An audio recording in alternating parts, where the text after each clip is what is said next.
ইয়েতে চলে যায়, কি বলে জানি, জাহান্নামে যায়। যাওয়ার পরে তো আমাদের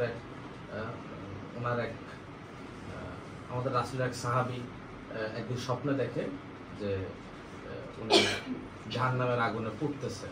তো তখন ওনাকে জিজ্ঞেস করে যে আপনার কি অবস্থা? বলতেছে আমার তো অবস্থা ভালো না, আমি তো এই অবস্থা, আমি তো ওনার বিরোধিতা করে ধর্ম গ্রহণ করলাম না, এখন আমাকে শাস্তি পেতে হচ্ছে। তবে এখানে শাস্তির মধ্যে একটা ভালো দিক হচ্ছে গিয়ে প্রতি সোমবার আমার শাহাদাত আঙ্গুল দিয়ে এক ধরনের শরবত বা এক ধরনের পানীয় বের হয়, যেটা দিয়ে কিনা আমি সারাদিন খাই। সারা সপ্তাহে আমি যে পিপাসার্থ থাকি আগুনে জ্বলতে জ্বলতে, তো ওই এক সপ্তাহের পিপাসা আমি একদিনে মিটিয়ে ফেলি। আমার শাহাদাত আঙ্গুলে দিয়ে এক ধরনের শরবত বের হয়। বলতেছে কেন এটা?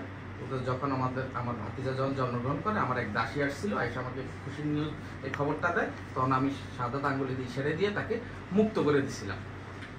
তো এই জন্য আল্লাহ তাআলা আমাকে এই খুশির কারণে আমি যে কাজটা করেছি, আমাকে তার বিনিময়ে এই জিনিসটা আমি প্রত্যেক সপ্তাহে প্রতি সোমবার পেয়ে থাকি। তো এটা হচ্ছে বিষয় আর কি। এই দিনটার সাথে কোনো ইবাদতের সম্পর্ক নেই। দিনটা হচ্ছে যে যত খুশি থাকতে পারবে, আনন্দ করবে, তার জন্য ততটুকুই অথবা এর মধ্যে কোনো ফজিলত থাকতে পারে। ওই হিসাব করে আমরা দিনটাকে ওইভাবে আনন্দের সাথে পালন করে থাকি। তো এখানে দ্বিমত থাকতে পারে, কেউ সিরাতুন নবী পালন করতে পারে, কেউ মিলাদুন নবী পালন করতে পারে, আমরা মিলাদুন নবীটা পালন করি।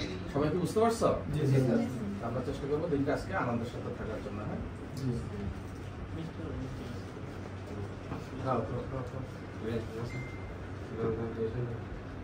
একজন করে নিয়ে নেবে।